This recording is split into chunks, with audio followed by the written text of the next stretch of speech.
차 키 주면 난 뭘 타고 다녀? 뭘 타고 다니든 그건 당신 사정이죠. 당신이 내 우유에 몰래 약을 타서 내 돈을 빼돌릴 때 그건 너무하지 않았냐고. 안녕하세요. 여러분의 지친 마음에 쉼을 드리는 마음 쉼터입니다. 시어머니의 환갑잔치, 저는 무릎을 꿇지 않았다는 이유로 시동생에게 피를 토할 만큼 맞았습니다. 그런데 시어머니는 싸늘하게 말했죠. 꼴 좋다. 버르장머리 없는 것. 저는 그 한마디에 지난 3년간의 모든 인내를 끝내기로 결심했습니다. 오늘 제가 들려드릴 이야기는 한 여성이 자신을 짓밟은 시댁에 어떻게 통쾌하고 완벽한 복수를 하는지에 대한 이야기입니다. 과연 그녀는 어떻게 모든 것을 되찾았을까요? 끝까지 지켜봐 주세요. 제 이름은 서연, 올해 30살입니다. 박 여사 댁에 며느리로 들어온 지 3년. 저는 조용히 사는 법을 배웠습니다. 한때 훈련장을 누비던 전직 육군 장교의 기백을 숨기고 오직 평화라는 두 글자를 위해 제 자신을 죽여왔죠. 결혼식 날, 어머니는 제 손을 잡고 말씀하셨습니다. 여자의 인생은 남편에게 달려있지만 가장 중요한 것은 인내라고요. 저는 그 말을 믿었습니다. 제 희생이 지독한 시댁 식구들을 변화시킬 수 있을 거라고 믿었죠. 하지만 오늘 이 지역에서 가장 호화로운 연회장 한가운데서 화려한 샹들리에와 시끄러운 웃음소리 아래 서 있는 저는 씁쓸하게 깨달았습니다. 제 인내는 그저 그들의 탐욕과 악랄함을 키우는 비료에 불과했다는 것을요. 박 여사의 환갑잔치는 성대하게 열렸습니다. 하객들은 모두 이 지역에서 꽤나 힘 좀 쓴다는 사람들이었죠. 적어도 박 여사는 그렇게 보이길 원했습니다. 그녀는 무대 중앙에 붉은 벨벳 의자에 거만하게 앉아 용과 봉황이 수놓아진 최고급 한복을 입고 메추리 알만 한 진주 목걸이를 걸고 있었습니다. 사회자가 마이크를 잡고 외쳤습니다. 다음 순서로 맏며느님께서 시어머님의 만수무강을 기원하는 헌주의식을 거행하겠습니다. 저는 그 자리에 얼어붙었습니다. 헌주의식이라니. 사전에 논의된 식순에는 없던 내용이었습니다. 제가 반응하기도 전에 종업원 2명이 낑낑거리며 거대한 뱀쟁반을 들고 나왔습니다. 그 위에는 먹음직스럽게 윤기가 흐르는, 보기에도 엄청나게 무거운 궁중갈비찜이 산처럼 쌓여 있었습니다. 박 여사는 저를 힐끗 쳐다봤습니다. 그 입가의 미소는 차갑고 도전적이었죠. 우리 박씨 가문의 가풍이다. 며느리가 효심을 보이려면 이 예물을 머리 위로 들고 무릎을 꿇어 어른께 올리고 15분간 가르침을 들은 후에야 일어설 수 있느니라. 연회장은 쥐 죽은 듯 조용해졌고 모든 시선이 제게 쏠렸습니다. 호기심, 어린 눈빛, 안타까워하는 눈빛, 그리고 시댁 쪽 친척들이 앉은 테이블에서는 비웃음 섞인 웃음소리가 터져 나왔습니다. 저는 무거운 댐쟁반을 한 번, 그리고 제 남편 민준을 한 번 쳐다봤습니다. 그는 제 곁에 제가 사준 말끔한 양복을 입고 서 있었지만 어깨는 움츠러들었고 제 시선을 피하고 있었습니다. 제가 남편의 팔에 바싹 다가가 속삭였습니다. 민준 씨, 이게 어떻게 된 거예요? 어머님이 사람들 앞에서 날 망신 주려는 거잖아요. 민준은 저를 쳐다보지 않았습니다. 대신 제 팔뚝을 세게 꼬집으며 이를 악물고 말했습니다. 그냥 해. 어머니 연세도 있으신데 친척들 앞에서 체면 좀 세우고 싶으신 것뿐이야. 분위기 망치지 마. 팔을 꼬집힌 고통보다 더한 실망감이 제 가슴을 채웠습니다. 며느리의 인격을 모독하는 게 체면을 세우는 일인가요? 저는 깊은 숨을 한번 들이쉬고 허리를 꼿꼿이 편 채박 여사를 똑바로 쳐다봤습니다. 가까운 테이블에 들릴 만큼 큰 목소리로 말했습니다. 어머님, 만수무강을 기원하는 잔은 술이나 차로 올리겠습니다. 요즘 시대에 이렇게 무거운 것을 들고 무릎까지 꿇는 건 적절하지 않을 뿐더러 효도의 척도가 될 수도 없습니다. 박 여사의 얼굴에서 미소가 싹 사라졌습니다. 그녀는 의자 팔걸이를 세게 내리치며 소리쳤습니다. 뭐라고? 네가 감히 날 가르치려 들어. 이 집안의 법은 나다. 무릎을 꿇지 않는 건 불효야. 이 많은 손님들 앞에서 내 얼굴에 똥칠을 하겠다는 거냐? 연회장의 분위기는 얼어붙었습니다. 민주는 창피함에 얼굴이 새빨개졌습니다. 그는 제 팔을 거칠게 잡아 끌며 갈라진 목소리로 말했습니다. 서연아, 미쳤어. 당장 무릎 꿇고 어머니께 사과해. 저는 민준의 손을 뿌리치고 무대 아래로 내려가려 했습니다. 이 끔찍한 연극에서 더는 착한 며느리 역할을 할 수 없었습니다. 하지만 제가 발을 떼기도 전에 뒤에서 검은 그림자가 덮쳐왔습니다. 시동생 민호였습니다. 그에게서는 지독한 술 냄새가 났고 얼굴은 취기와 분노로 벌겋게 달아올라 있었습니다. 민호는 소리쳤습니다. 미친 개, 우리 엄마를 속상하게 해? 그는 손을 휘둘렀습니다. 평범한 뺨따기가 아니었습니다. 제 관자놀이를 향해 날아온 주먹이었습니다. 저는 순간 정신이 아찔해지며 비틀거리다 쓰러졌고 가슴을 유리 테이블 모서리에 세게 부딪혔습니다. 테이블 위에는 와인잔 타워가 장식되어 있었죠. 쨍그랑 요란한 유리 깨지는 소리가 울려 퍼졌지만 제 귀는 윙윙거렸습니다. 제 가슴이 부서지는 소리, 그리고 등줄기를 타고 흐르는 날카로운 통증만이 느껴졌습니다. 군 복무 시절 얻었던 오랜 부상이 깨어나는 듯 했습니다. 목구멍에서 비릿한 맛이 확 올라왔고 이내 한 줄기 선혈이 입에서 터져나와 새하얀 테이블보 위로 튀었습니다. 눈이 시리도록 선명한 붉은색이었습니다. 저는 바닥에 쓰러져 가쁜 숨을 몰아쉬었습니다. 고통 속에서 고개를 들어 제가 가족이라 불렀던 사람들에게서 일말의 걱정이라도 찾아보려 애썼습니다. 하지만 민주는 그저 얼굴이 새하얗게 질린 채 제게 다가올 엄두도 내지 못하고 서 있었습니다. 민호는 마치 파리를 잡은 것처럼 손을 툭툭 털며 경멸 어린 미소를 짓고 있었죠. 그리고 박 여사, 제가 3년간 모셨던 시어머니는 바닥에 핏자국을 역겹다는 듯이 쳐다보더니 차갑게 한마디 툭 던졌습니다. 꼴 좋다, 버르장머리 없는 것. 말로 해서 안 들으면 매를 들어서라도 정신 차리게 해야지. 피비린내 나게, 재수 없게 내 잔치 다 망쳤어. 그 말은 마지막 남은 정이라는 얇은 끈을 끊어버리는 비수와 같았습니다. 저는 입가에 피를 닦고 팔을 짚어 천천히 몸을 일으켰습니다. 이제 육체적 고통은 마음의 상처에 비할 바가 아니었습니다. 저는 박 여사와 민호를 차례로 쳐다보며 비웃었습니다. 정신 차리게 해준다고요? 고맙네요. 이 주먹 덕분에 제가 정말로 정신이 번쩍 들었거든요. 저는 허리를 꼿꼿이 세웠습니다. 오랫동안 억눌러왔던 군인의 기백이 터져나왔습니다. 저는 한 글자 한 글자 힘주어 말했습니다. 박 여사님, 민호 씨, 그리고 당신도요, 민준 씨, 오늘을 똑똑히 기억하세요. 여기는 당신들 마음대로 하는 가문이 아니라 대한민국입니다. 당신들 같은 깡패들에게는 가풍이 아니라 군법과 형법이 적용될 뿐이죠. 제 선언은 정적 속에 떨어졌지만 그것도 잠시 시댁 친척들 테이블에서 다시 비웃음이 터져 나왔습니다. 한시 고모가 입술을 삐죽이며 크게 말했습니다. 어머, 저것 좀 봐. 협박하는 것 좀 보게. 요즘 며느리들은 아주 하늘 높은 줄 모른다니까. 피를 토할 만큼 맞아도 입은 살았네. 군법은 무슨, 아직도 자기가 장군인 줄 아나 봐. 그 말을 들은 민호는 더욱 기세등등해졌습니다.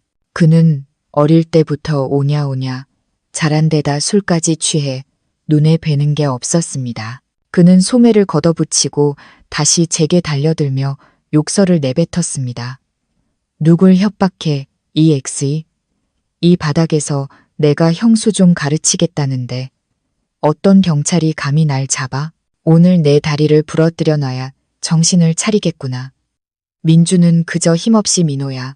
그만해라고 소리칠 뿐 말리려는 어떤 행동도 하지 않았습니다. 저는 욱신거리는 가슴을 부여잡은 채 민호의 움직임 하나하나에 모든 신경을 집중했습니다. 그의 주먹이 제 얼굴 앞으로 날아오는 순간 저는 뒤로 물러서지 않았습니다. 군인 시절 뼈에 새겨진 반사 신경으로 저는 순간적으로 몸을 틀어 주먹을 피했습니다. 동시에 왼손으로 그의 손목을 잡고 오른손으로 팔꿈치를 감아 온 힘을 다해 뒤로 꺾어버렸습니다. 우두둑 뼈가 부딪히는 소름 끼치는 소리가 연회장에 울려 퍼졌습니다. 민호는 돼지 멱다는 소리를 지르며 바닥에 고꾸라졌습니다. 3초도 안 되는 짧은 순간 저는 그의 등에 무릎을 올리고 팔을 등 뒤로 완전히 제압했습니다. 그의 얼굴은 깨진 유리 조각과 제 피로 얼룩진 바닥에 처박혔고 이마에서도 피가 흘러나와 뒤섞였습니다. 연회장은 완전히 정지했습니다.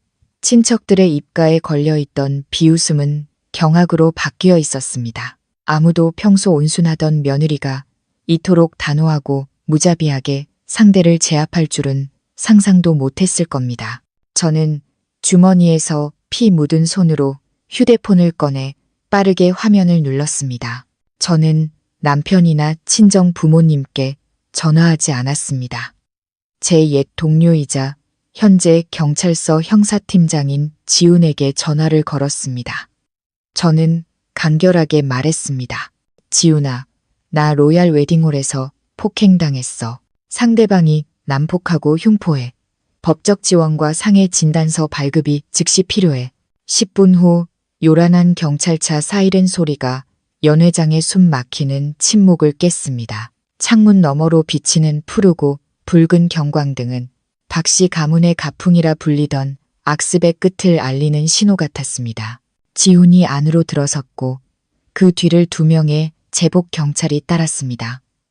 그의 얼굴은 엄숙했고 날카로운 눈빛으로 연 회장을 쓱 훑더니 제게 멈췄습니다. 제 옷과 입가에 묻은 피를 본 그의 턱이 순간 굳어지는 게 보였지만 그는 프로다운 태도를 유지했습니다. 누가 이런 짓을 했습니까? 그제야 박 여사는 충격에서 깨어난 듯 무대에서 허둥지둥 내려와 엉엉 울며 매달렸습니다. 아이고, 경찰관님들, 오해입니다. 오해. 이건 그냥 가족들끼리 좀 다툰 거예요. 시동생이 성질이 급해서 형수랑 좀 밀고 당기고 한 것뿐인데 뭘 이렇게 요란하게 사이렌까지 울리고 오셨어요? 서연아, 너도 작작 좀 해라. 시동생을 경찰에 신고하겠다는 거냐? 민준도 다급하게 달려와 지훈에게 억지 미소를 지으며 말했습니다. 안녕하십니까? 제가 저 사람 남편입니다. 부부끼리, 형제끼리 살다 보면 그릇 부딪히는 소리도 나고 그러는 거 아니겠습니까? 제가 안에 잘 타이를 테니 이만 돌아가 주시면 감사하겠습니다. 저는 민준을 쳐다봤습니다. 자기 집안의 추악한 진실을 덮으려는 그의 모습에 참을 수 없는 경멸감이 치밀어 올랐습니다. 저는 민호를 제압하던 자세를 풀고 두 경찰관이 그를 인계받게 한 뒤 피 묻은 옷을 정돈하며 일어섰습니다. 지훈을 똑바로 쳐다보며 또박또박 말했습니다. 지훈 팀장님, 현장 증거 보존 및 특수상해 혐의로 정식 입건을 요청합니다. 증거는 제 휴대폰의 녹음 파일과 사건 발생 직후 연 회장 매니저에게 요청해둔 CCTV 영상입니다. 이건 가족 다툼이 아니라 조직적인 폭행입니다. CCTV라는 말에 박 여사의 얼굴이 새하얗게 질렸습니다. 그녀는 민준의 팔을 붙잡고 떨리는 목소리로 말했습니다. 내 마누라한테 뭐라고 말 좀 해봐. 제가 지금 제 동생을 죽이려고 하잖아. 민준은 제게 돌아서서 애원과 원망이 섞인 눈빛으로 말했습니다. 서연아, 제발 일 크게 만들지 마. 민호는 술에 취해서 실수한 것뿐이야. 이렇게까지 하면 우리 집안 체면이 뭐가 돼?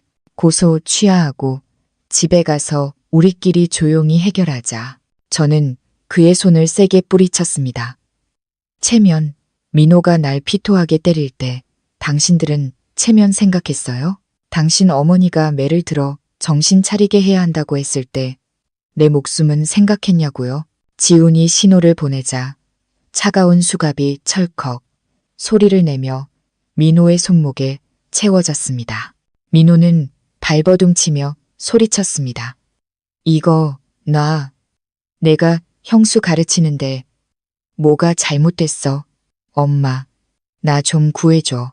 저는 바닥에 주저앉은 박 여사, 멍하니 서 있는 민준, 그리고 혹시라도 엮일까봐 잔뜩 움츠린 친척들을 둘러보며 무서울 정도로 차분한 목소리로 말했습니다.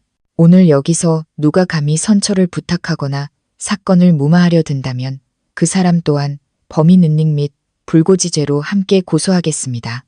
저는 말하면 반드시 실행합니다. 병원 특유의 소독약 냄새에 정신이 들었습니다. 병원의 싸늘하고 외로운 공기, 머리는 깨질 듯 아팠고 숨을 쉴 때마다 가슴이 욱신거리며 시동생의 잔인한 폭행과 남편의 끔찍한 무관심을 상기시켰습니다. 저는 멍하니 새하얀 병원 천장을 바라보며 옆에서 규칙적으로 울리는 심박 측정기 소리를 들었습니다. 병실 문이 조용히 열리고 중년의 의사 한 분과 지훈이 들어왔습니다. 지훈의 얼굴은 여전히 엄격했지만 저를 보는 그의 눈빛에는 숨길 수 없는 안타까움이 스쳐 지나갔습니다. 의사는 차트를 넘기며 차분한 목소리로 말했습니다. 6번 늑골에 금이 갔고 강한 충격으로 인한 가벼운 뇌진탕과 내부 출혈 소견이 있습니다. 잠정적인 상해 진단은 약 12%로 피해자의 고소 없이도 형사 입건이 가능한 수준입니다. 저는 그 숫자들이 텅 빈 마음에 아무런 감흥을 일으키지 않는 것을 느꼈습니다. 3년의 청춘을 바쳐 이룬 가정의 민낯이 제 건강 12%와 맞바꾼 결과였습니다. 제가 고개를 끄덕이며 감사 인사를 하려는데 의사가 갑자기 목소리를 낮추고 제게 더 가까이 다가왔습니다. 그의 눈빛이 심상치 않게 진지해졌습니다. 그리고 한 가지 더 알려드릴 것이 있습니다. 혈액 검사 결과 근육신경을 억제하는 종류의 신경안정제 성분이 미량 검출되었습니다. 저는 그 자리에 얼어붙었습니다. 심장이 쿵 하고 내려앉는 것 같았습니다. 신경안정제라니. 저는 단 한 번도 그런 약을 복용한 적이 없었습니다. 군 생활 덕분에 제 건강은 누구보다 좋았습니다. 저는 혼란 속에서 갈라지는 목소리로 되물었습니다. 네, 무슨 말씀이세요? 전 신경안정제를 먹은 적이 없는데요. 의사는 의미심장한 눈빛으로 저를 보며 말했습니다. 이 약은 주로 흥분 상태의 정신과 환자에게 사용됩니다. 정상인이 장기간 복용할 경우 무기력증, 집중력 저하, 판단력 상실 등을 유발할 수 있습니다. 검출된 양으로 보아 최근이 아니라 꽤 오랜 기간 복용해온 것으로 보입니다. 의사의 말은 제 머릿속을 헤집는 번개와 같았습니다. 지난 3개월간의 기억들이 안개를 걷고 모습을 드러냈습니다. 온몸이 녹초가 된 듯 피곤했던 밤들, 머리가 멍하고 정신을 차릴 수 없었던 순간들, 그리고 무엇보다 매일 밤 잠들기 전 민준이 타주던 따뜻한 우유 한 잔이 떠올랐습니다. 요즘 너무 피곤해 보여. 이거 마시고 푹 자. 서연아. 그의 다정한 미소와 함께 건네던 그 말이, 그 다정함이 독이 든 칼날이었다니. 저는 눈을 감았습니다. 침대 시트를 쥔 손에 뼈마디가 하얗게 드러날 정도로 힘이 들어갔습니다. 눈물이 흘러내렸습니다. 육체의 고통 때문이 아니었습니다. 목구멍까지 차오르는 역겨움 때문이었습니다. 제가 남편이라 부르던 남자, 제가 가장 믿었던 사람이 매일 밤 저를 독살하고 있었습니다. 대체 왜? 제가 깊이 잠들게 해서, 제가 멍청해지게 만들어서.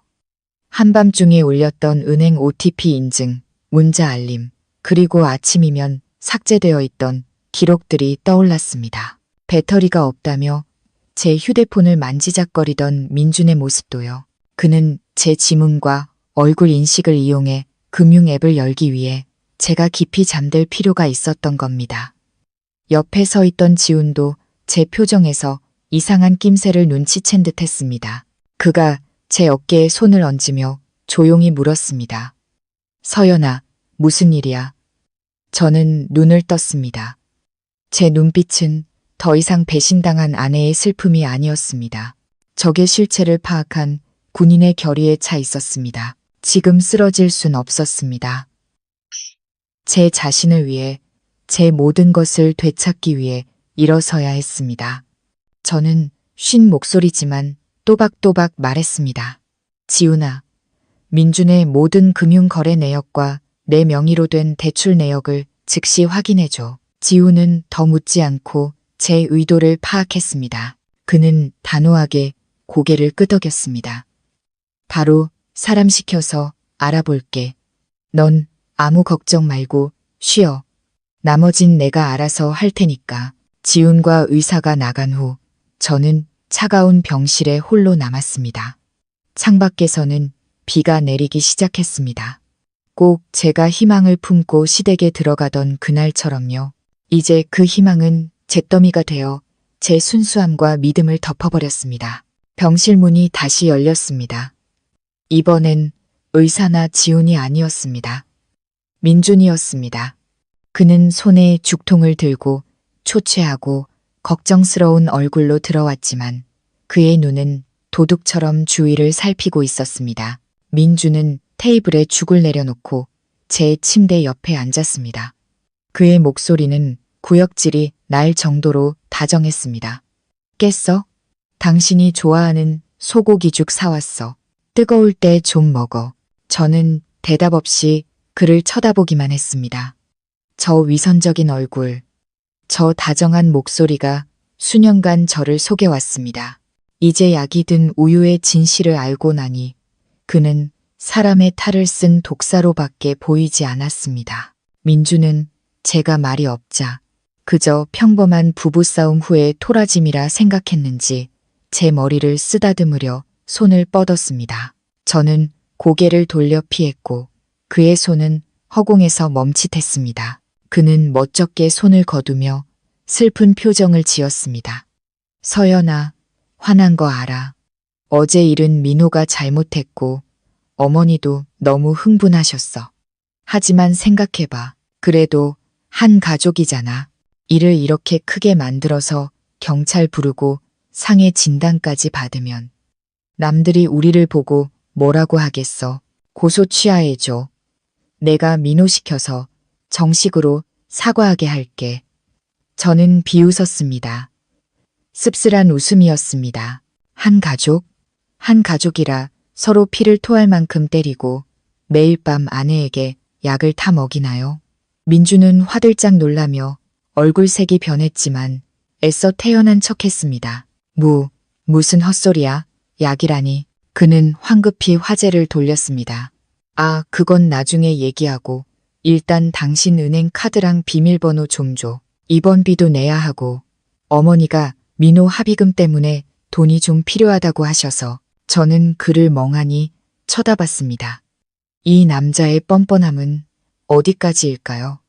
동생에게 맞아 늑골에 금이 간 아내 앞에서 아내를 때린 동생을 구해줄 돈을 달라고 하다니 저는 입꼬리를 올리며 죽통을 가리켰습니다. 이 죽, 나 먹으라고 사온 거예요. 아니면 카드랑 바꾸려고 사온 거예요. 민주는 미간을 찌푸리며 짜증 섞인 목소리로 말했습니다. 이상한 소리 좀 하지 마. 내가 내 남편인데 내 돈이 내 돈이고 내 돈이 내 돈이지. 어려울 때 서로 돕는 거잖아. 너 너무 이기적으로 군다. 이기적이라고요? 저는 소리내어 웃었습니다. 메마르고 고통스러운 웃음이었습니다. 3년 동안 당신 가족들, 당신이 타는 차, 먹고 입는 모든 걸 내가 책임졌는데 이제 와서 나보고 이기적이라고요. 저는 온 힘을 다해 죽통을 바닥으로 내동댕이 쳤습니다. 쨍그랑 죽통이 나뒹굴고 하얀 죽이 바닥에 흩뿌려졌습니다. 민주는 벌떡 일어나 저를 노려봤습니다. 너 미쳤어? 지금 뭐 하는 짓이야? 저는 그의 눈을 똑바로 쳐다보며 강철 같은 목소리로 말했습니다. 아니, 미치지 않았어. 너무 긴 잠에서 깨어났을 뿐이야. 돈이 필요해. 당신 어머니한테 그 허울뿐인 체면이나 팔아서 쓰라고 해. 민주는 얼굴이 시뻘개져서 손을 치켜들었습니다. 습관처럼 제 뺨을 때리려던 그의 손은 제 얼굴에 닿기도 전에 다른 손에 의해 저지당했습니다. 어느새 문 앞에 지훈이 서 있었습니다. 그의 얼굴은 얼음장처럼 차가웠고 눈빛은 상대를 찢어버릴 듯이 날카로웠습니다. 그는 민준의 팔을 뒤로 꺾어 문 쪽으로 거칠게 밀어붙였습니다. 지훈은 낮고 위압적인 목소리로 말했습니다. 제 의뢰인에게 무슨 짓입니까? 법적으로 피의자 및 그 가족은 수사 과정에서 피해자에게 접근하거나 위협할 수 없습니다. 민주는 고통에 찬 비명을 지르며 발악했습니다. 난 남편이야. 나한테는 권리가 있어. 그럴 권리 이제 없습니다. 지훈이 그의 말을 자르고 병실 밖으로 내쫓았습니다. 지금부터 서연 씨와 관련된 모든 문제는 저와 변호사가 대리합니다. 당장 꺼지시죠. 문이 민준의 얼굴 앞에서 쾅 닫혔습니다. 저는 지훈의 든든한 등을 바라보며 꾹 참았던 눈물을 터뜨렸습니다. 약해서가 아니었습니다. 오랫동안 갈망했던 보호받는 느낌을 남편이 아닌 옛 동료에게서 받았다는 사실 때문이었습니다. 그날 오후 지훈이 소개해준 김 변호사가 두꺼운 서류 뭉치를 들고 찾아왔습니다. 창밖에는 여전히 비가 내리고 있었습니다.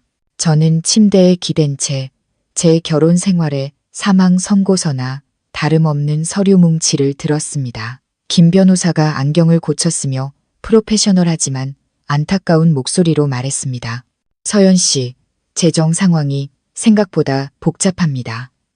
요청하신 대로 모든 자산을 검토했습니다. 그는 서류를 한 장씩 넘기며 굵게 표시된 숫자들을 가리켰습니다. 민준 씨가 타고 다니는 외제차 명의는 민준 씨로 되어 있지만 구매 대금 전체가 서연 씨 개인 계좌에서 이체된 기록이 있습니다. 지금 살고 계시는 아파트, 다행히 서연 씨가 결혼 전에 구매한 단독 명의 자산입니다. 하지만 내부 가구와 가전제품 대부분은 서연 씨 돈으로 구매하셨고요. 가장 충격적인 것은 예금 내역이었습니다. 제가 군인 시절부터 모아온 적금과 예금 통장 3개, 총 1억 원에 가까운 돈이 모두 인출되었습니다. 인출 시점은 제가 민준이 타준 우유를 마시고 깊이 잠들었던 시기와 정확히 일치했습니다. 저는 눈앞에서 춤추는 글자들을 보며 가슴이 찢어지는 듯 했습니다. 그가 재산 관리는 내가 할 테니 당신은 푹 쉬어라고 다정하게 말할 때 그는 제 피땀 어린 돈을 빼돌리고 있었던 겁니다. 그는 현금뿐만 아니라 제 명의로 여러 금융 앱에서 신용대출까지 받았습니다. 저는 떨리는 손으로 마지막 장을 넘겼습니다. 제가 어리석게도 민준에게 만들어준 가족카드 사용 내역서였습니다. 시어머니께 사드린 홍삼 세트, 신우이의 피부 관리실 비용, 민준의 개인 아이템 결제, 룸살롱과 안마시술소 비용까지 모두 제 카드 한도로 결제되었습니다. 저는 서류를 덮고 눈을 감았습니다. 목구멍까지 차오르는 분노를 억누르기 위해 깊은 숨을 쉬었습니다. 저는 눈물을 흘리지 않았습니다. 눈물은 이미 말라버렸고 이제 남은 것은 차가운 이성뿐이었습니다. 저는 지난 3년간 제 피를 빠는 흡혈귀들을 가족인 줄 알고 부양해왔습니다. 저는 김 변호사를 보며 단호하게 말했습니다. 변호사님, 박 여사 가족에게 제 아파트에서 당장 퇴거하라는 내용 증명을 작성해 주십시오. 김 변호사는 고개를 끄덕이며 노트북 키보드를 두드렸습니다. 기한은 며칠로 드릴까요? 24시간.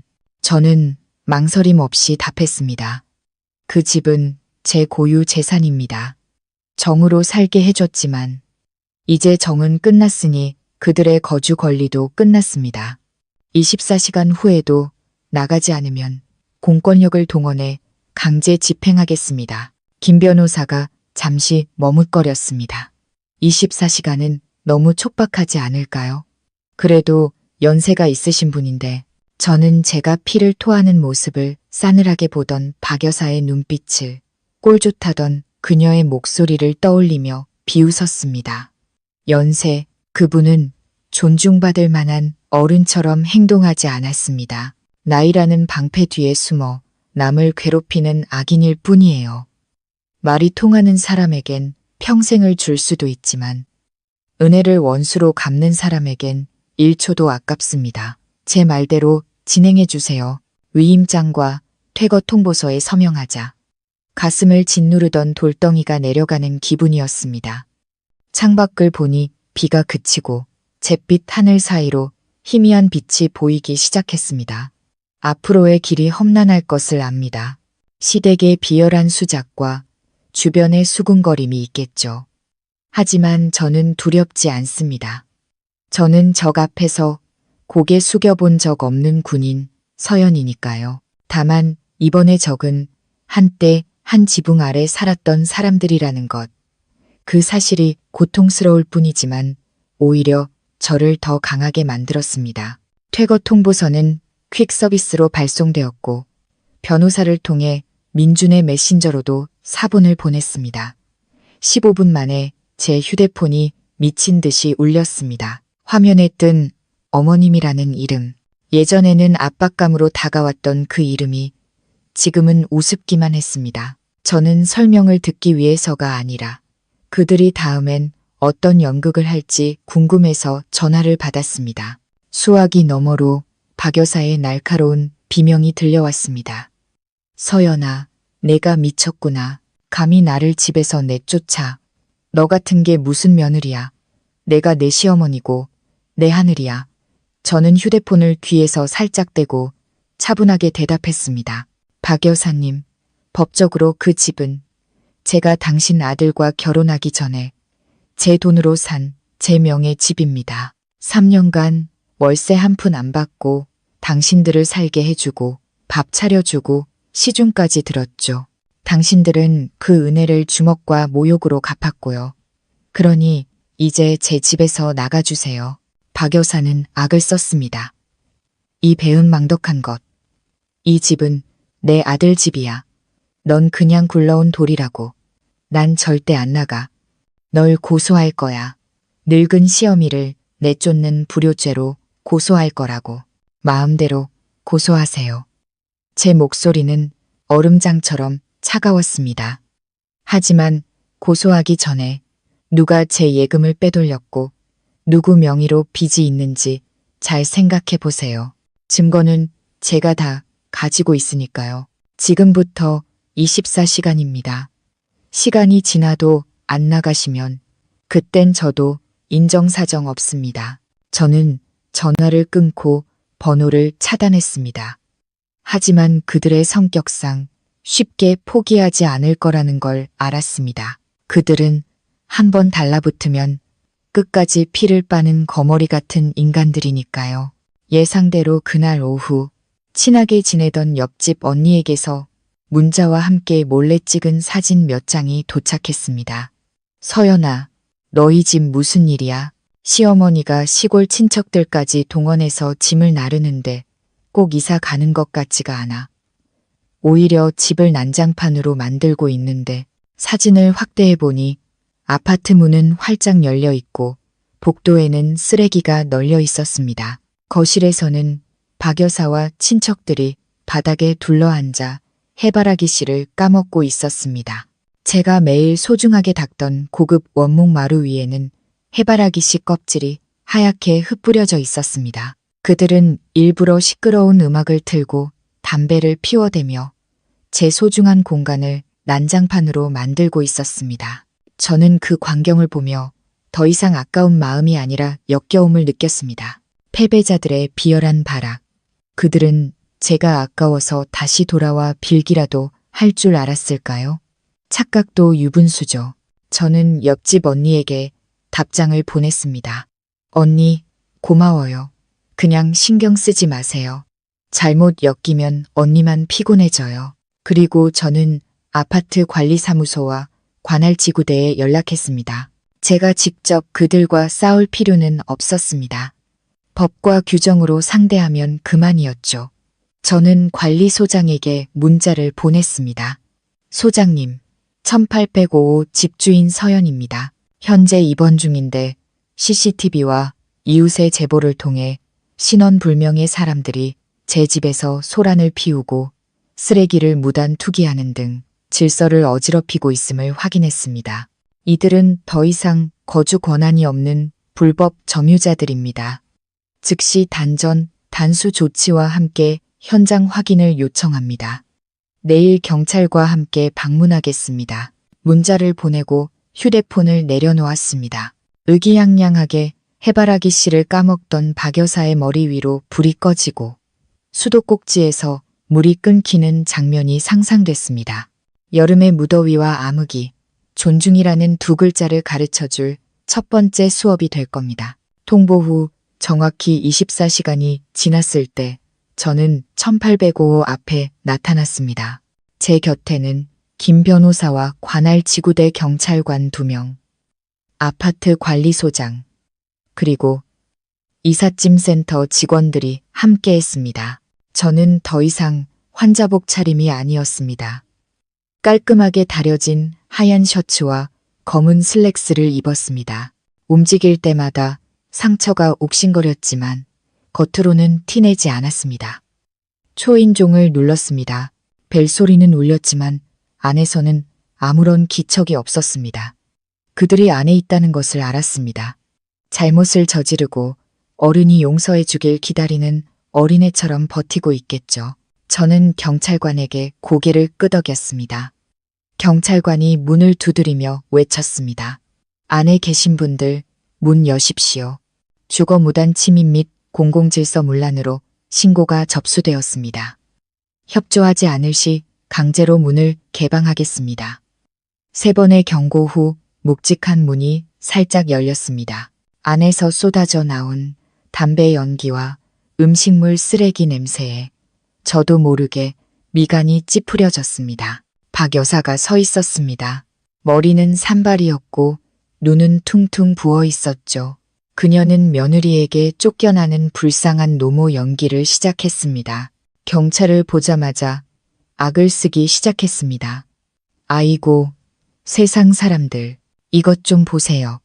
며느리가 사람들을 끌고 와서 집을 빼앗으려 해요. 이 늙은 시어미를 길바닥으로 내쫓으려 한다고요. 저는 한 발짝 다가가 그녀와 마주 섰습니다. 제 눈에는 더 이상 존경심이 없었습니다. 불법 침입자를 보는 집주인의 차가운 시선만이 존재했죠. 저는 또박또박 말했습니다. 도덕은 그렇게 소리 지른다고 생기는 게 아닙니다. 도덕은 여기 이 법적 서류에 있습니다. 김 변호사가 박 여사 앞에 서류를 내밀었습니다. 박 여사님, 이것은 서연 씨 단독 명의의 부동산 등기부등본입니다. 여사님과 다른 분들은 이 집의 주소지도 등록되어 있지 않고 임대차 계약도 없습니다. 서연 씨가 무상 거주 허락을 철회했으니 즉시 짐을 챙겨 퇴거하십시오. 박 여사는 얼어붙었습니다. 그녀는 거실에 모여있던 친척들을 돌아봤습니다. 아까까지만 해도 기세등등하던 그들은 경찰을 보자 쥐 죽은 듯 조용해졌습니다. 법 앞에서 드러나는 비겁한 군중의 모습이었습니다. 저는 이삿짐센터 직원들에게 신호를 보냈습니다. 건장한 청년들이 검은색 대형 쓰레기 봉투를 들고 안으로 들어갔습니다. 저는 소파 위에 널브러진 옷가지들과 시골에서 가져온 보따리들을 가리키며 차갑게 명령했습니다. 전부 저 검은 봉투에 담아주세요. 제 돈으로 산 게 아니고 제 이름으로 된 영수증이 없는 물건은 전부 쓰레기로 간주하고 복도로 치워주세요. 박 여사는 자기 옷이 쓰레기 봉투에 담기는 것을 보고 기겁하며 달려들었습니다. 내 물건에 손대지 마, 이 못된 것들아. 시어미 물건이 쓰레기냐. 저는 벽에 기댄 채 그 혼란스러운 광경을 무심하게 바라봤습니다. 네, 지금 제게 당신과 그 가족에 관련된 모든 것은 치워버려야 할 쓰레기나 다름없습니다. 아까우면 직접 들고 나가서 간수하세요. 제 집 바닥 더럽히지 말고요. 30분도 채 안 돼요. 제 소중한 아파트는 깨끗해졌습니다. 검은 쓰레기 봉투 더미가 아파트 복도에 처량하게 쌓였습니다. 박 여사와 친척들은 그 쓰레기 더미 한가운데서 쫓겨나 마치 노숙자처럼 멍하니 서 있었습니다. 문이 닫히기 직전 박 여사가 원망 가득한 눈으로 저를 보며 이를 갈았습니다. 너 이렇게 독하게 굴면 천벌 받을 거다. 나를 내쫓았으니 내 아들도 널 버릴 거고 넌 평생 외롭게 살 거야. 저는 문이 완전히 닫히기 전에 가벼운 미소를 지으며 말했습니다. 걱정해 주셔서 감사합니다. 하지만 피 빨아먹는 기생충들과 함께 사느니 차라리 평화 속에서 외롭게 사는 게 낫겠네요. 안녕히 가세요. 다시는 보지 맙시다. 철컥 문 잠그는 소리가 건조하게 울리며 두세 개를 갈라놓았습니다. 밖은 그들의 굴욕과 소란, 안은 저의 고요함과 깨끗함. 저는 문에 기댄 채 바닥으로 주저앉았습니다. 갑자기 눈물이 터져 나왔습니다. 후회해서가 아니었습니다. 제 자신에 대한 연민 때문이었습니다. 내 피땀으로 산이 집의 주인이 되기 위해 이토록 잔인한 방법을 써야만 했다는 사실이 서글펐습니다. 민주는 자신이 매일 타고 다니는 흰색 외제차를 무척이나 자랑스러워했습니다. 그에게 그 차는 단순한 이동수단이 아니라 그의 텅 빈 내면을 가려주는 화려한 갑옷 같은 것이었죠. 그는 동료들에게 스스로의 능력으로 산 차라고 자랑했지만 계약금부터 매달 할부금까지 모두 제 월급 통장에서 빠져나간다는 사실은 단 한 번도 말한 적이 없었습니다. 다음 날 아침 저는 김 변호사와 함께 민준의 회사로 향했습니다. 전화로 차를 돌려달라고 해봤자 허영심 가득한 그에게는 소용없을 것을 알았습니다. 그가 가장 두려워하는 것. 바로 사람들 앞에서의 창피함으로 공격해야 했습니다. 우리는 회사 주차장에서 기다렸습니다. 8시 15분 익숙한 흰색 차가 미끄러지듯 들어왔습니다. 민준이 차에서 내려 넥타이를 고쳐매고 머리를 쓸어 넘기며 동료들에게 웃으며 인사했습니다. 그는 여전히 멋있어 보였습니다. 아내가 병원에 입원해 있거나 늙은 어머니가 길거리로 쫓겨난 사람처럼 보이지 않았죠. 제가 숨어있던 곳에서 나와 그의 앞을 막아섰습니다. 민주는 화들짝 놀라며 얼굴에서 미소를 지웠습니다. 서연아, 네가 여긴 어떻게 병원에서 나온 거야? 주변 동료들이 호기심 어린 눈으로 쳐다보기 시작했습니다. 민주는 목소리를 낮추고 다정한 척하며 속삭였습니다. 여보, 무슨 일 있으면 집에 가서 얘기해. 나 곧 회의 들어가야 한단 말이야. 여기서 소란 피우면 사람들이 비웃어. 저는 주변 사람들은 신경 쓰지 않고 오직 그만을 쳐다보며 손을 내밀었습니다. 차키, 이리 내놔요. 민주는 더듬거렸습니다. 차키라니. 무슨 소리야? 나 2차로 거래처 가야 해. 저는 그의 말을 잘랐습니다. 주차장에 울릴 만큼 큰 목소리로 말했습니다. 2차 명의는 당신 앞으로 되어 있지만 구매 대금, 보험료, 3년간의 유류비까지 전부 내 돈으로 냈어요. 아내 돈으로 거칠해하고 사람들 앞에서 으스대는 거 이제 충분히 했잖아요. 이제 회수하겠습니다. 주변이 웅성거리기 시작했습니다. 방금 전까지 부러움의 대상이었던 민주는 이제 조롱과 경멸의 대상이 되었습니다. 그의 얼굴이 시뻘개졌습니다.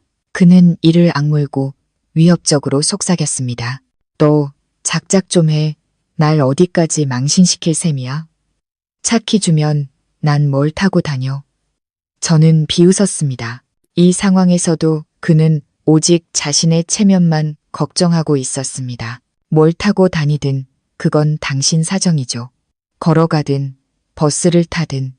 하지만 다시는 내 피땀 위에 올라타서 편하게 살 생각은 마세요. 내가 너무하다고. 당신 동생이 날 피토하게 때릴 때 그건 너무하지 않았어? 당신 어머니가 날 모욕할 때 그건, 당신이 내 우유에 몰래 약을 타서 내 돈을 빼돌릴 때 그건 너무하지 않았냐고. 제 마지막 말은 폭탄처럼 터졌습니다. 사람들이 경악하며 웅성거렸습니다. 민주는 얼굴이 새하얗게 질렸습니다. 그의 완벽한 남편, 성공한 직장인이라는 가면이 산산조각 났음을 깨달았겠죠. 김 변호사가 나서서 서류를 내밀었습니다. 민준 씨, 이것은 자금 출처 증명서와 재산 반환 요구서입니다. 자발적으로 차키를 반납하지 않으시면 이 자리에서 즉시 경찰에 불법 자산 점유로 신고하겠습니다. 조용히 해결하시겠습니까? 아니면 경찰서까지 가시겠습니까? 민주는 떨리는 눈으로 저와 변호사, 그리고 손가락질하는 동료들을 번갈아 쳐다봤습니다.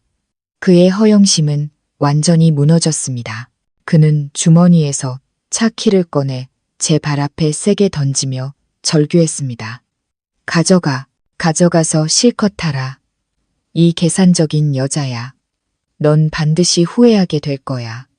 저는 허리를 숙여 차키를 주워 먼지를 털어냈습니다. 그를 보며 말했습니다.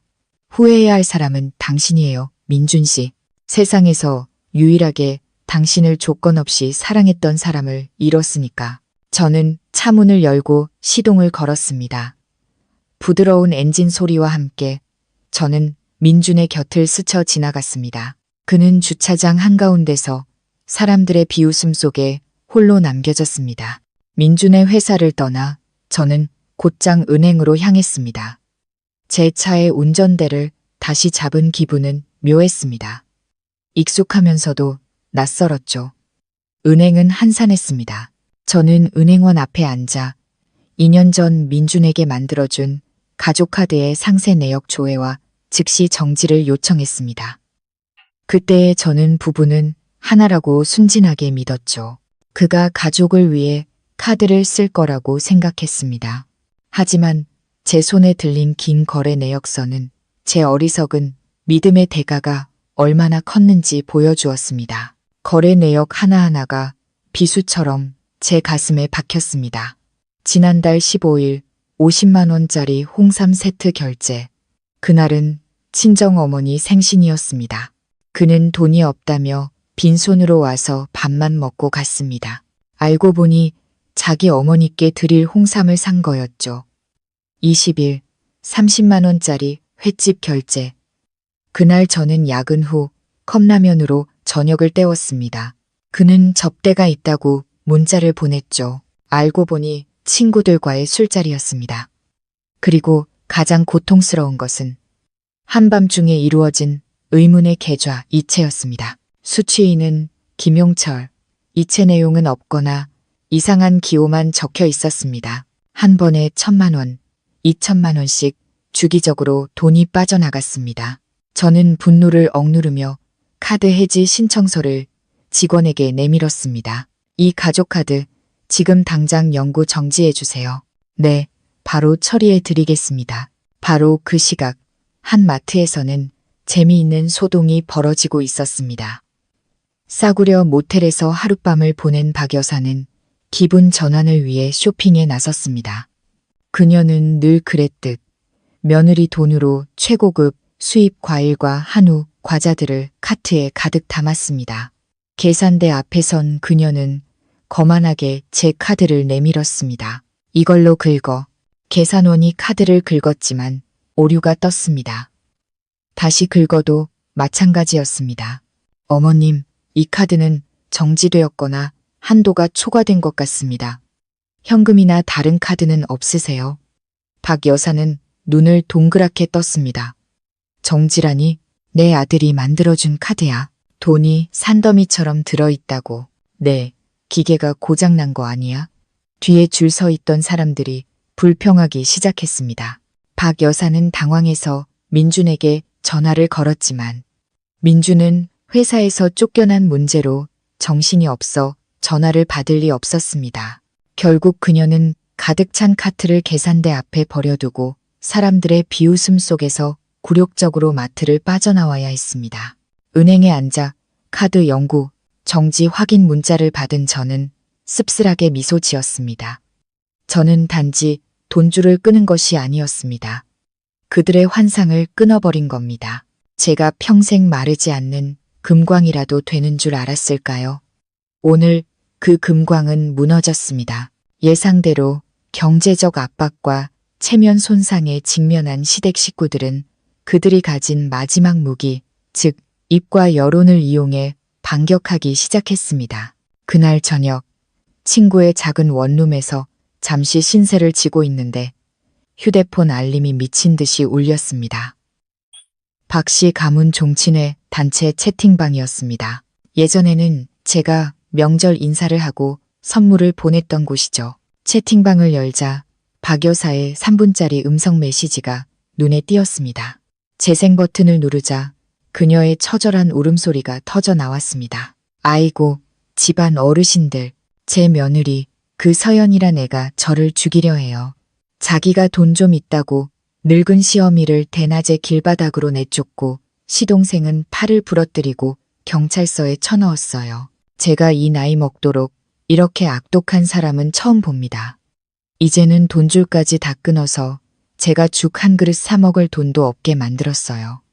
아이고, 내 신세야. 그녀는 완벽하게 조작된 이야기로 저를 가해자로, 자신과 자기 아들을 불쌍한 피해자로 둔갑시켰습니다.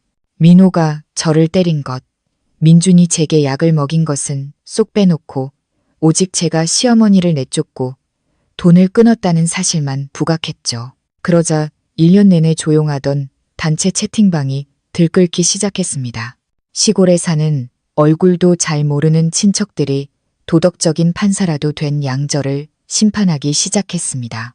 요즘 며느리들 정말 무섭네. 우리 형수님이 얼마나 순하신데 돈 좀 있다고 어른 무시하는 것들은 혼나야 해. 시어머니를 내쫓는 건 천벌 받을 짓이다. 서연아.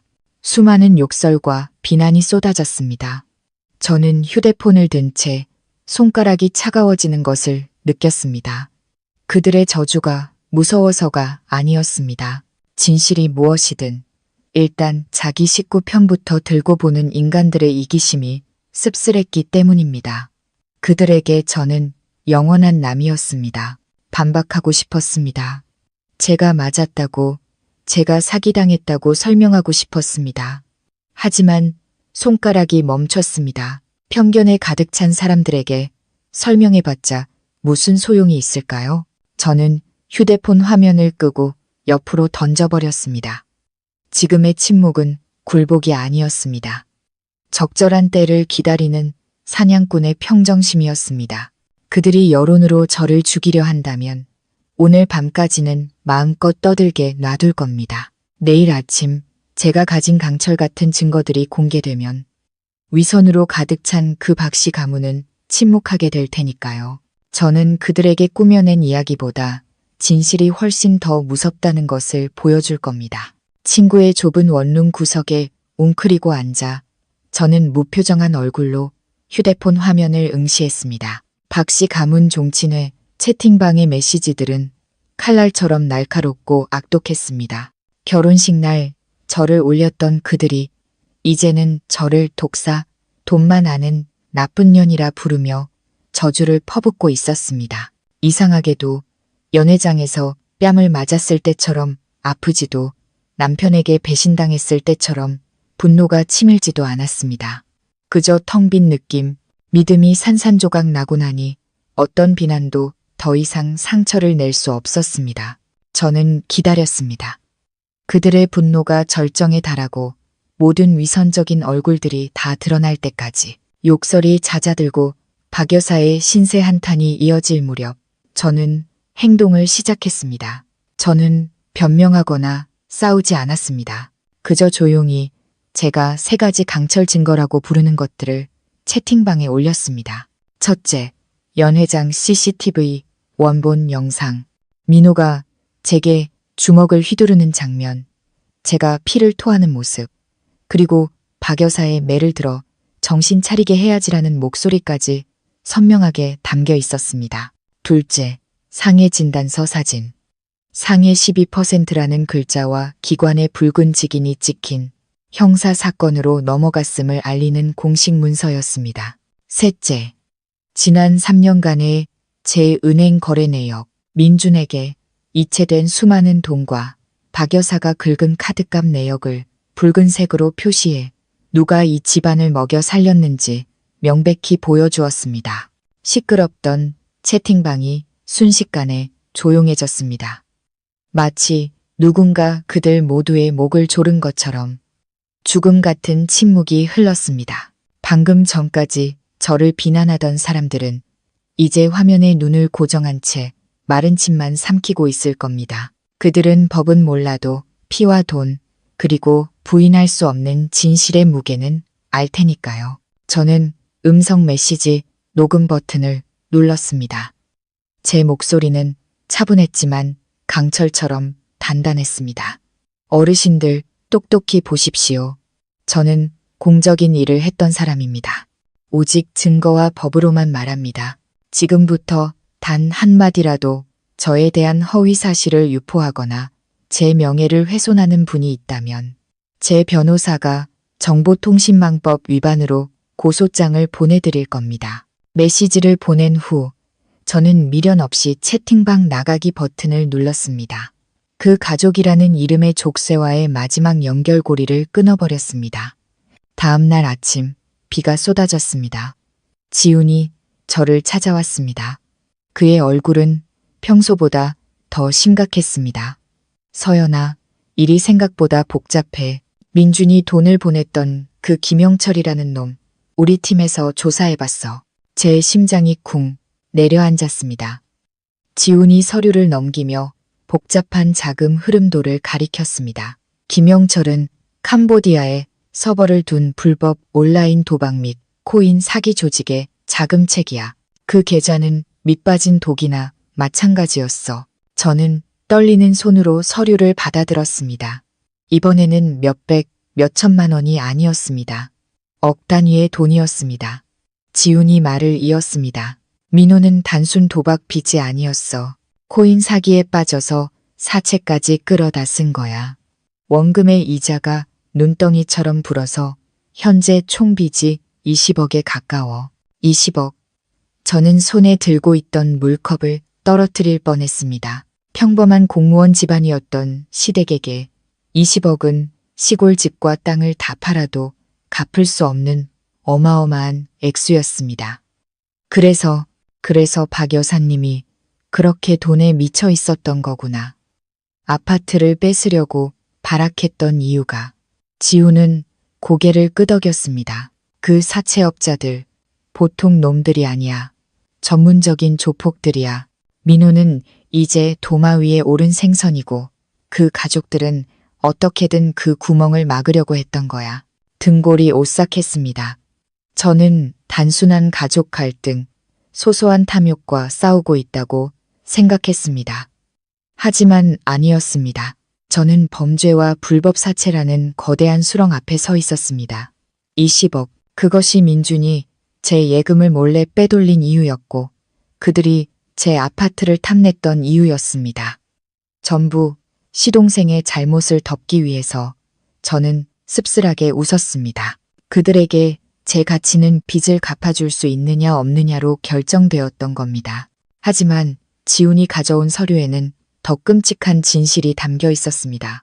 민호의 대출계약서 사본, 보증인 서명란에는 이민준이라는 너무나도 익숙한 필체가 있었습니다. 민준은 동생의 빚을 알았을 뿐만 아니라 직접 보증을 서며 그를 수렁으로 밀어넣은 공범이었습니다. 뿐만 아니었습니다. 박 여사 역시 지난 1년간 자신의 연금과 노후 자금 통장에서 3억 원이 넘는 돈을 인출해 민준을 통해 민호의 이자를 갚아주고 있었습니다. 그 가족 전체가 서로를 감싸고 돌며 범죄를 키워온 겁니다. 그리고 외부인이었던 저를 희생양으로 삼으려 했던 거죠. 가장 역겨웠던 것은 민준이 구입한 신경안정제였습니다. 지훈은 인터넷 불법 판매책을 찾아내 민준이 3개월간 단골이었다는 사실을 확인했습니다. 제가 피곤해 절어 있던 밤, 다정하게 우유를 건네던 그의 눈빛이 떠올랐습니다. 그 눈에는 사랑이 없었습니다. 차가운 계산만이 존재했습니다. 그는 제가 깊이 잠들어야만 제 지문을 이용해 휴대폰 잠금을 풀고 돈을 이체하고 제가 모르는 서류에 제 도장을 찍을 수 있었던 겁니다. 그는 동생을 구한다는 명목으로 아내의 건강과 목숨을 팔아넘겼습니다. 저는 솟구치는 구역질을 참았습니다. 저는 사람의 탈을 쓴 악마와 한 침대를 썼습니다. 지훈이 걱정스럽게 물었습니다. 서연아, 괜찮아? 저는 고개를 들었습니다. 눈물은 나오지 않았습니다. 고통이 한계치를 넘어서자 분노와 결의만 남았습니다. 괜찮아. 이 잔인한 진실 덕분에 이제 어떤 망설임도 없어졌어. 그들이 날 사람 취급 안 했다면 나도 더 이상 정을 베풀 필요가 없지. 저는 민준이 서명한 대출 계약서를 보며 한 가지 계획을 세웠습니다. 그들이 저를 빚 갚는 도구로 쓰려 했다면 저 역시 그 빚을 이용해 그들에게 평생 잊지 못할 교훈을 줄 겁니다. 저는 직접 손대지 않을 겁니다. 그들이 돈을 빌린 자들이 직접 그들을 가르치게 만들 겁니다. 저는 지훈의 도움을 받아 대포폰을 하나 구했습니다. 방 안에 앉아 심호흡을 하며 마음을 가다듬었습니다. 이제부터 저는 연기를 해야 했습니다. 탐욕스러운 맹수들이 제가 던진 미끼를 물게 만들어야 했죠. 저는 사채업자들의 전단지에 적힌 번호로 전화를 걸었습니다. 네, 롱다오 캐피탈입니다. 누구시죠? 수화기 너머로 거친 남자의 목소리가 들렸습니다. 저는 코를 막고 수다스럽고 얄미운 동네 아주머니 목소리를 흉내냈습니다. 사장님 찾는데요. 제가 그 민호라는 놈에 대한 비밀 정보를 좀 아는데 사장님이 걔 찾느라 혈안이시라면서요. 상대방은 잠시 침묵하더니 경계심과 흥미가 섞인 목소리로 물었습니다. 당신 누구요? 아는 거 있으면 빨리 말해. 그럼 보상해 주지. 저는 비웃으며 이야기를 꾸며냈습니다. 내가 누군지는 알 거 없고 그냥 그 집안이 안 입고 와서 그래요. 사장님, 그 민호라는 놈 찾아봤자 소용없어요. 걔는 빈털털이라고요. 근데 그 집안은 돈이 썩어나는 부자예요. 부자인데 왜 돈을 안 갚아? 아이고, 그걸 모르셨어요? 형이란 놈은 대기업 간부라 외제차 끌고 다니고 그 형수란 여자가 진짜 알부자예요. 부동산 투기로 수십억을 벌어서 최근에 땅 판 돈을 집에다 쌓아두고 있다니까요.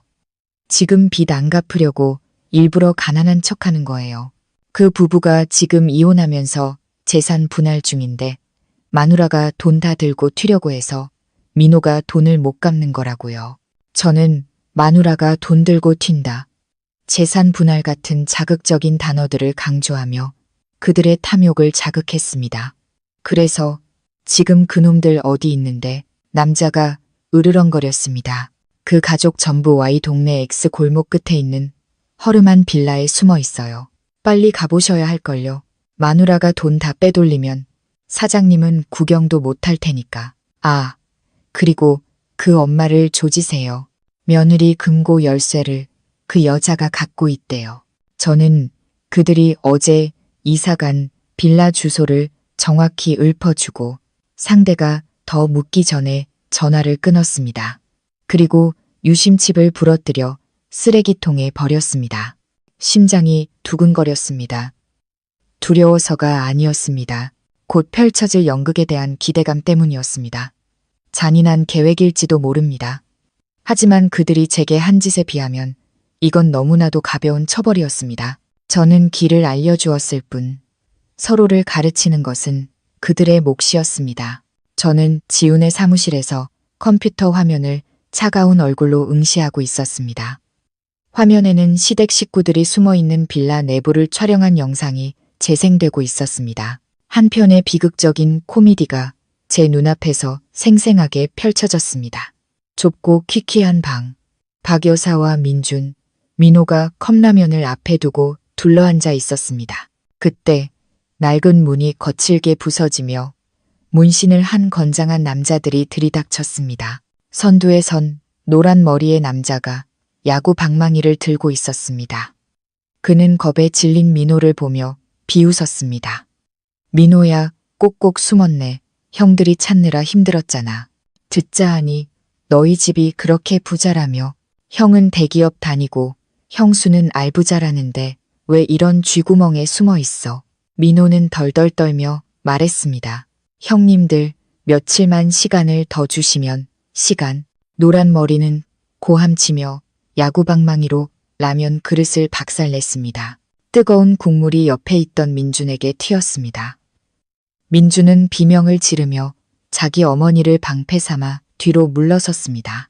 저는 화면을 통해 그 모습을 보며 역겨움을 느꼈습니다. 항상 도덕을 외치던 남자가 위기의 순간에 어머니를 방패로 내세우다니. 노란 머리는 민준에게 다가가 어깨를 툭툭 치며 말했습니다. 내가 보증 선형 맞지? 오늘 오후까지 이자 2천만 원 못 만들면 내가 내 놈들 아킬레스건을 하나씩 끊어줄게. 어디 도망갈 수 있는지 한번 보자고. 그 살벌한 협박에 박 여사는 바닥에 주저앉아 빌기 시작했습니다. 제발 살려주세요. 저희는 정말 돈이 한 푼도 없습니다. 며느리가 다 뺏어가서 돈 없으면 장기라도 팔아서 갚아. 노란 머리는 차갑게 말하고 부하들을 데리고 나갔습니다. 그들이 사라지자마자 박 여사는 민호에게 달려들어 울부짖으며 때리기 시작했습니다. 이 천하의 몹쓸 놈아, 내가 나를 죽이는구나. 몇 천만 원이라고 했잖아. 근데 왜 아킬레스건을 끊는다는 소리가 나와? 네가 날 속였어. 고통에 시달리던 민호도 폭발했습니다. 그는 박 여사를 거칠게 밀어 넘어뜨리며 소리쳤습니다. 이제 와서 왜 나한테만 그래? 어렸을 때부터 돈 필요하면 다 대주고 우리 아들이 최고라고 부추긴 게 누군데. 그는 구석에 있던 민준을 향해 손가락질했습니다. 형도 마찬가지야. 형이 나한테 코인 투자하면 대박 난다고 꼬드겼잖아. 나 보증 세워서 대출 받게 하고 자기도 한몫 챙기려고 했으면서 이제 와서 모르는 척하지 마. 민호의 폭로에 저는 경악했습니다.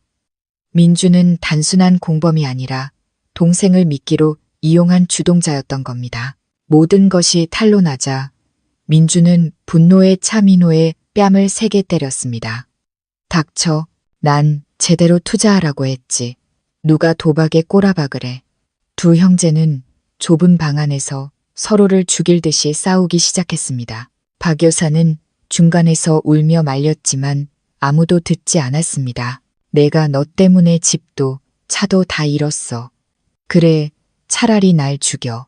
내 마누라가 널 개처럼 무시하던데 아주 꼴 좋다. 서로를 향한 욕설과 폭력, 한때 가풍을 자랑하던 가족이 돈 때문에 짐승보다 못한 모습으로 서로를 물어뜯고 있었습니다. 이 모든 광경은 카메라에 고스란히 담겼습니다. 그들을 제 인생에서 영원히 추방시킬 완벽한 증거가 될 겁니다.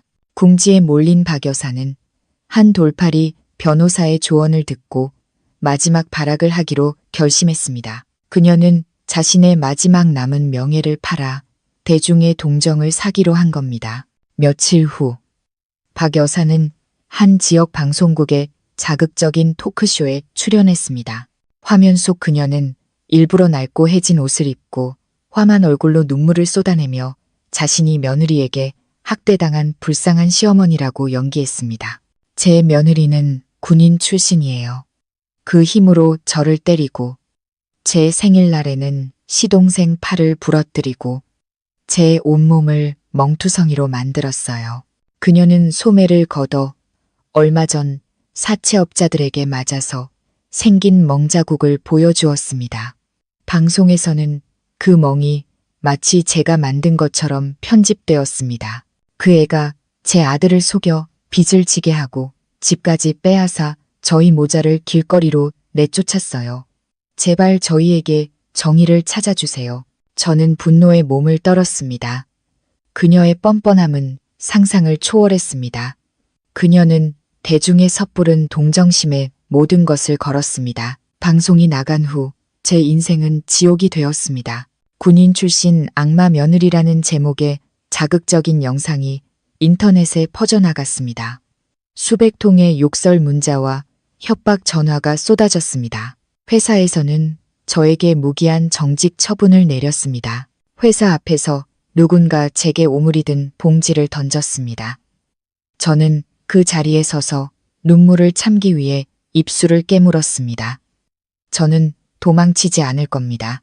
그들이 저를 진흙탕으로 끌어내렸다면 저는 그 진흙으로 그들의 무덤을 만들어 줄 겁니다. 저는 지훈에게 연락했습니다. 지훈아, 이제 때가 됐어.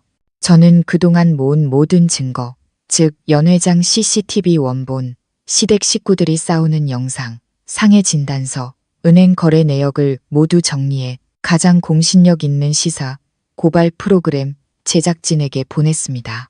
그들이 진실과 마주할 시간이 온 겁니다. 친정집에 돌아왔을 때 집안 분위기는 무겁게 가라앉아 있었습니다.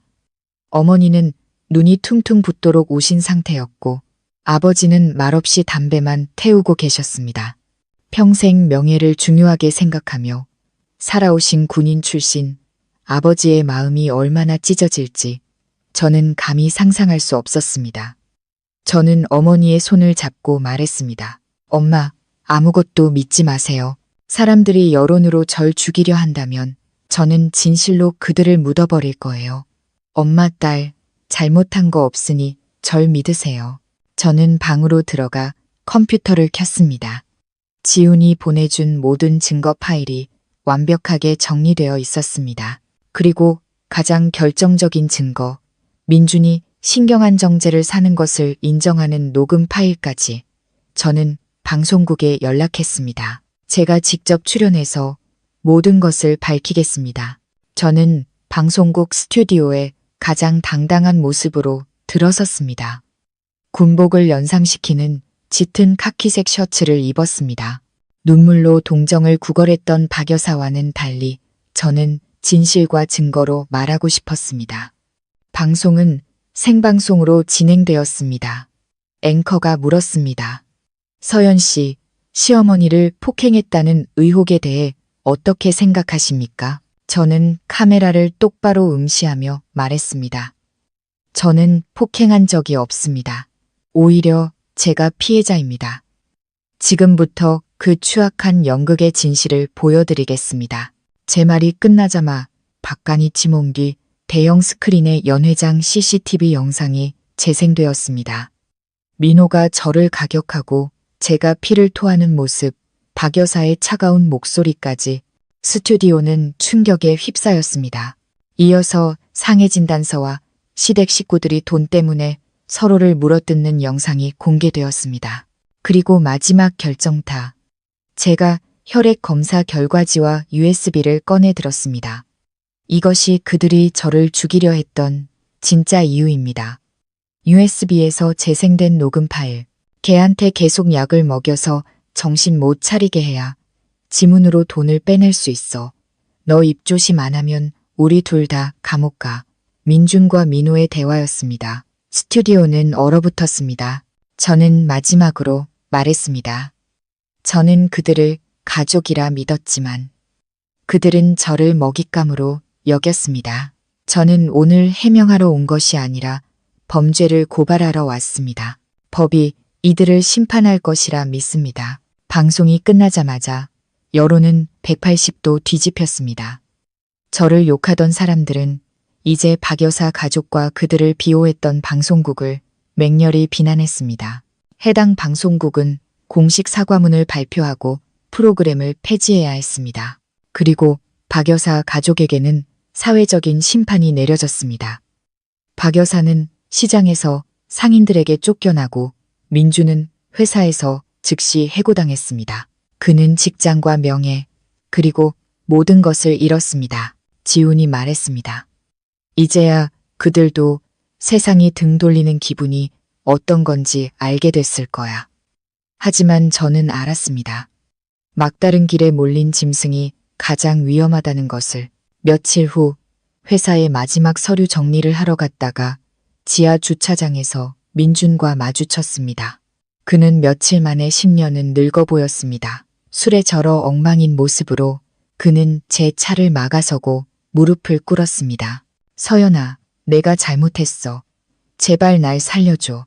사채업자들이 우리 가족을 죽이겠다고 협박해. 고소 취하하고 돈 좀 빌려주면 평생 노예처럼 갚을게. 그의 눈에는 후회가 없었습니다. 오직 죽음에 대한 공포뿐이었습니다. 제가 침묵하자 그는 갑자기 일어나 과도를 꺼내 들고 저를 위협했습니다. 이 독한 년, 내가 죽으면 너도 같이 끌고 갈 거야. 저는 차 안에서 조금도 흔들리지 않았습니다. 날 위협한다고. 내 인생에 진짜 적은 칼을 든 당신이 아니라 약을 든 당신이었어. 저는 시동을 걸고 그를 스쳐 지나갔습니다.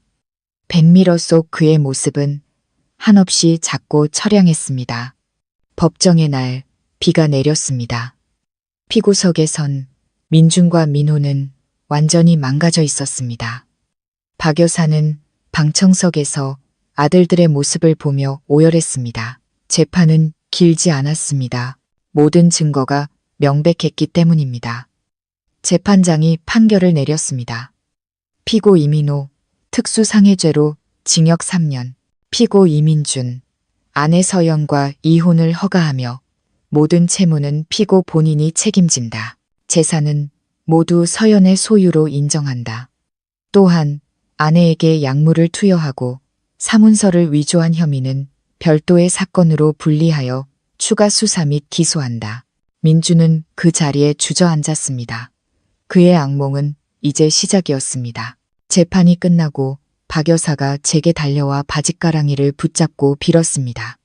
서연아, 제발 우리 아들 좀 살려줘. 탄원서 좀 써줘. 저는 그녀의 손을 떼어내고 그녀의 눈을 똑바로 보며 말했습니다. 박 여사님, 법은 공평합니다. 당신 아들이 저를 피토하게 때릴 때 당신은 절 살려줬나요? 당신 아들이 제게 독을 먹일 때 당신은 막았나요? 죄를 지었으면 죄값을 치르는 게 세상의 이치입니다. 저는 그녀를 뒤로하고 법원을 걸어 나왔습니다. 이제 제 인생에서 그들은 완전히 지워졌습니다. 법원을 나오자마자 저는 부동산에 연락해 그 아파트를 시세보다 싸게 급매로 내놓았습니다. 그 집은 제게 상처뿐인 공간이었습니다. 집을 판 돈으로 저는 새로운 꿈을 꾸기 시작했습니다. 지훈에게 사업 계획서를 내밀었습니다.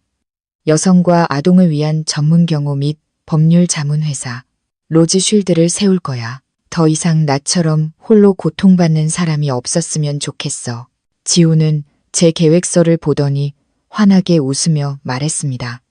멋진 생각이야. 나도 투자할게. 동료로서 그리고 파트너로서 우리의 작은 사무실은 그렇게 시작되었습니다. 저와 지훈 그리고 뜻을 함께하는 저녁 여군 동료 몇 명. 우리의 첫 고객은 이혼한 전남편의 스토킹과 협박에 시달리던 한 여성이었습니다. 저는 그녀를 보며 과거의 저를 떠올렸고 진심을 다해 그녀를 보호했습니다. 그리고 마침내 그녀를 해치려던 전남편을 현장에서 제 앞에 경찰에 넘겼습니다. 그녀는 눈물을 흘리며 제게 말했습니다. 고마워요.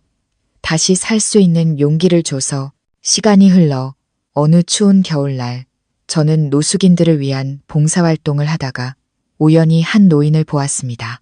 쓰레기 더미에서 폐지를 줍는 앙상한 노인, 박 여사였습니다. 그녀는 믿을 수 없을 만큼 쇠약하고 남루해 보였습니다. 저는 잠시 망설이다 근처 아이에게 돈을 쥐어주며 저 할머니께 드리고 오라고 부탁했습니다. 그녀는 돈을 받고 허공에 감사 인사를 했습니다. 그녀가 고마워하는 하늘이 한때 그녀가 죽이려 했던 며느리라는 사실을 그녀는 평생 모를 겁니다. 그것으로 충분했습니다. 은혜도 원한도 이제 모두 끝났습니다. 섣달 그십날 저녁 저는 홀로 사무실에 남아 도시의 야경을 보고 있었습니다. 지난 1년이 주마등처럼 스쳐 지나갔습니다. 그때 지훈이 다가와 창가에 수선화 화분을 놓아주었습니다. 새해 소원 빌었어? 그가 물었습니다. 저는 미소 지으며 답했습니다. 세상의 모든 여성이 스스로를 지킬 수 있는 우산을 갖게 해달라고 빌었어. 당신은, 지훈은 제 머리카락을 부드럽게 넘겨주며 말했습니다. 난 내 옆에 있는 이 여성이 어떤 폭풍우 속에서도 평안하게 꽃 피울 수 있기를 빌었어. 험한 일은 내가 다 막아줄 테니. 그의 말에 가슴이 따뜻해졌습니다. 우리는 사랑한다는 말 대신 서로를 바라보며 미소 지었습니다. 새해 첫 식사는 저기 골목에 있는 쌀국수 어때? 내가 살게. 지훈의 말에 저는 웃으며 답했습니다. 좋아요. 제가 살게요. 이제 내 인생의 주인은 나니까. 우리는 함께 사무실을 나섰습니다. 차가운 겨울바람 속에서 새로운 봄의 향기가 느껴졌습니다. 제 인생의 진짜 봄은 이제 막 시작되고 있었습니다. 오늘 이야기가 마음에 드셨다면 마음 쉼터 채널 구독과 좋아요 부탁드립니다. 여러분의 따뜻한 댓글은 저희에게 큰 힘이 됩니다. 시청해 주셔서 감사합니다.